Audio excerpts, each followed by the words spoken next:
Alzheimer's disease was first identified more than 100 years ago.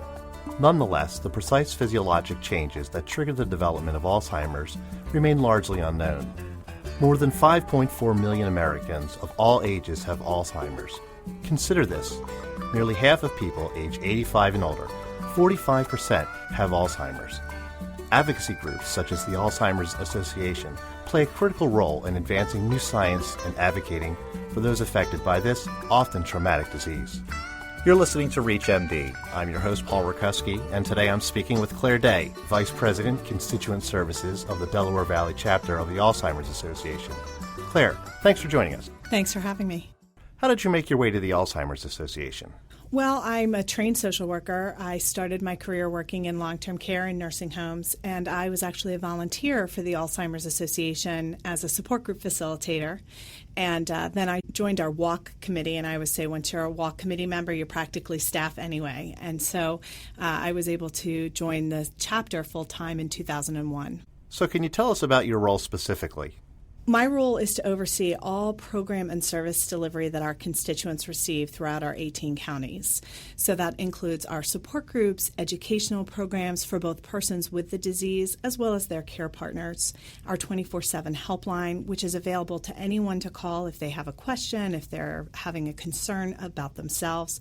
And then most recently, we've really expanded our early stage services that include not just the support programs like education and support groups, but also social engagement opportunities for people who are truly in the earliest stages of the disease. So we're actually connecting them with other people who are walking this walk with them. So you say you were on the walk committee. Can you tell us about your 2013 walk? Our 2013 walk was really one that we will remember in our record books. It is the only $1 million walk in the country. We are the top walk in the country. We had probably close to 15,000 people at Citizens Bank Park in November. It was a little chilly, windy day, but it really is an opportunity for us to bring the community together to raise money. Sure, that's what helps to fund our programs and services, but it also brings that sense of community together. Everybody's kind of coming out and getting to talk to each other and meet other families and other people with the disease. It really is a fun day, and we actually hold 6 walks throughout the region, but our Philadelphia walk is our largest. That sounds really exciting. So in your role as the Vice President of Constituent Services, what exactly is the most rewarding thing that you feel every day?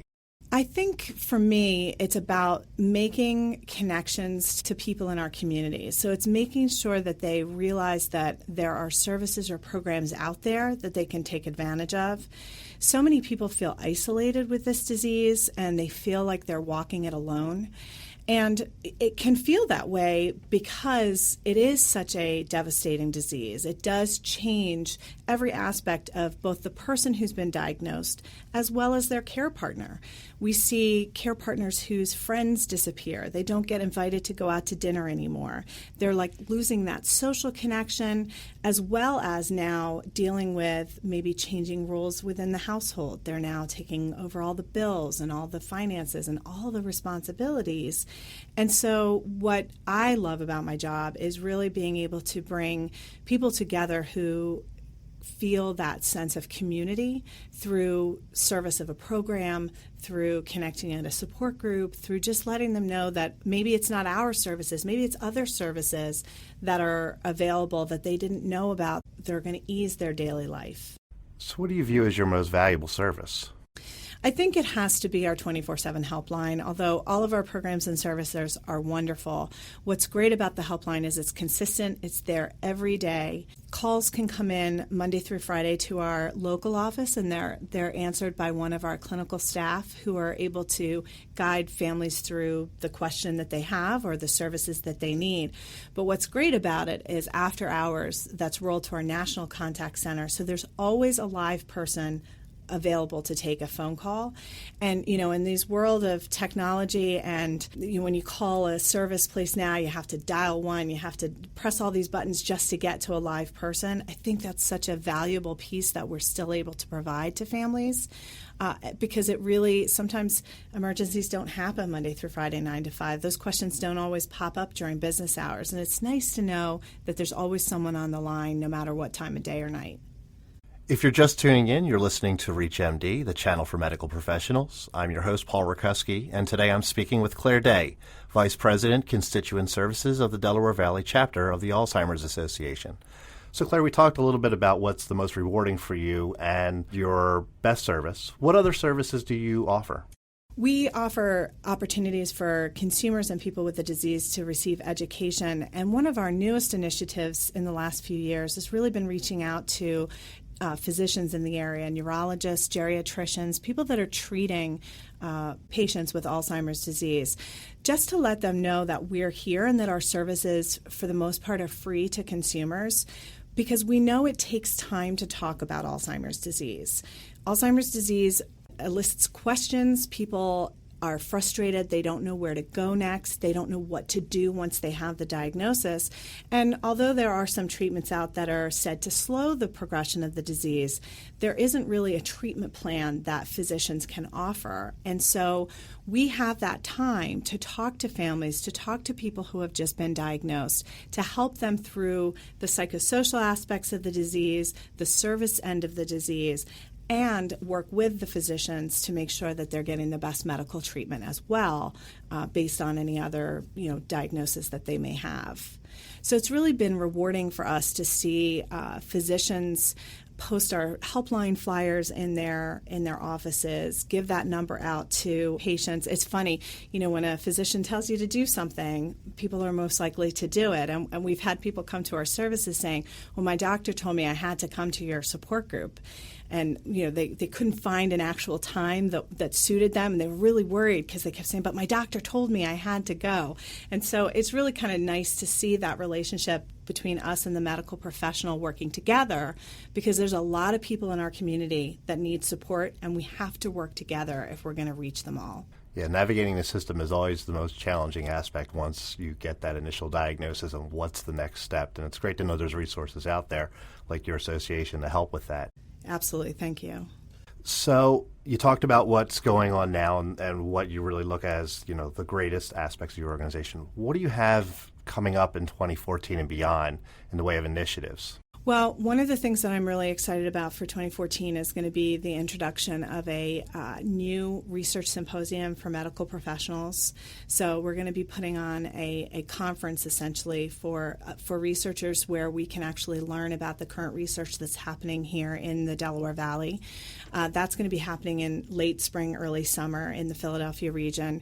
And I think just for me, looking ahead at how we can continue to educate the community and really raise that awareness on what Alzheimer's disease is. That's what I'm most empowered to do in the upcoming year.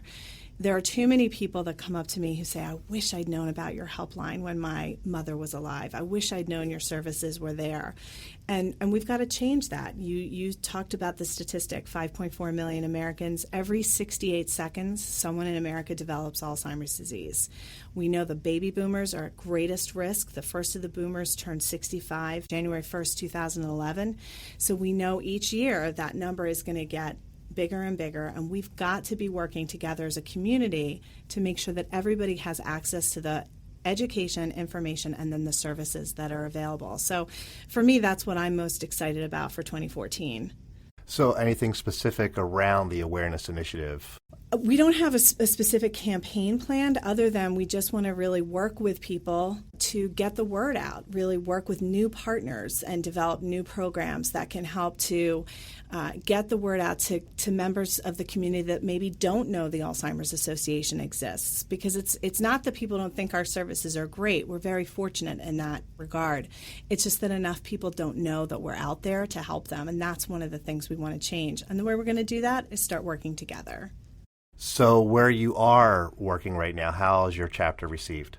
We have a really great relationship with our community partners, and we have a fairly large outreach of people that call our helpline and come to our programs. But when you look at the grand scheme of the number of people that we're trying to reach, it's not nearly enough.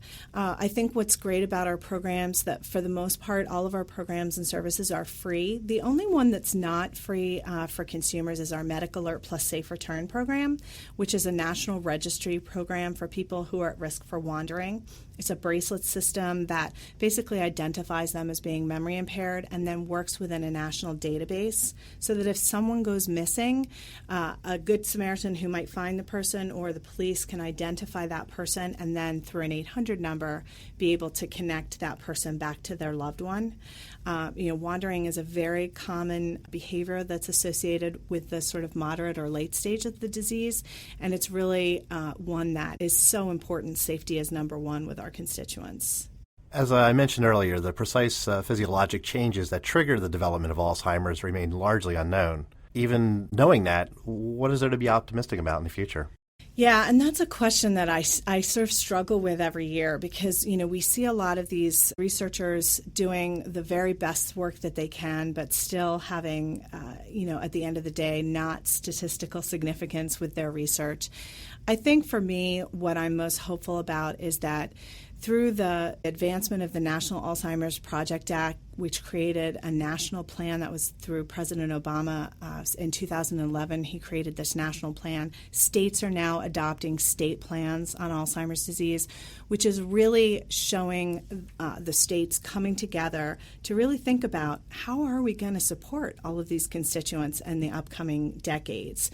And so I'm hopeful at the fact that I think now more than ever we have that ability to really make sure that programs and services are going to continue to exist for people living with the disease, and that funding for research is also going to continue on the level that it is or higher as the years go on, which is going to help us sort of get to that next stage. Here in the greater Philadelphia area, there's some really interesting research starting in 2014, never before types of research that are going to maybe potentially change how we view some of these current treatments and make available treatments to people earlier. There's still a long way to go with some of those research opportunities, but we also know that if we're not doing the research, we're never going to find that magic what's happening. We know what's happening, we don't know why. And that magic why is going to be so important for researchers and for people looking to find either disease-modifying treatments or cures in the upcoming years. So is there anything that we haven't touched on here that you would like to talk about? I think, I always like to make sure that we talk about the fact that the Alzheimer's Association is just one organization working to try and provide support to caregivers. And it really does take everybody working together, whether it's physicians, whether it's other medical professionals, whether it's, other consumer groups that really need to get the word out to know that together we can make sure that families have access to the information that they need. And really I think what's important is a proper diagnosis, is early detection, is making sure that you're not ignoring those early warning signs. That early detection is key to a good treatment plan. It's key to discussing all of the changes that you're going to go through as a person with the disease with your family, really including that full care plan, family in the care plan. You can't go through Alzheimer's disease alone. It really does take an entire care system to care for someone throughout the stages of the disease. The disease can last anywhere from 8 to 12 years. We've seen people live a lot longer, and we've seen people live not so long. But throughout that time, needs are going to be changing, and it's important that the earlier you can plan that information, the earlier you can get a diagnosis and really understand what's going on, the better off your treatment plan is going to be. There's also so many things that mimic some of the symptoms of Alzheimer's disease that aren't and have cures or have treatments that can reverse what are seen to be memory symptoms. So really consulting your medical professional as soon as you see some of those warning signs like memory loss, difficulty adapting to daily changes, difficulty planning your everyday tasks like going to the grocery store, managing your finances, all those things, the sooner you get to the doctor, the better. Well, I very much want to thank our guest, Claire Day, for sharing some valuable perspective into the Alzheimer's Association and the disease state generally. Again, Claire, thank you very much for your insights. Thank you for having me. Be sure to visit our website at reachmd.com featuring podcasts of this and other series. I've been your host, Paul Rokuskie, and thank you for listening.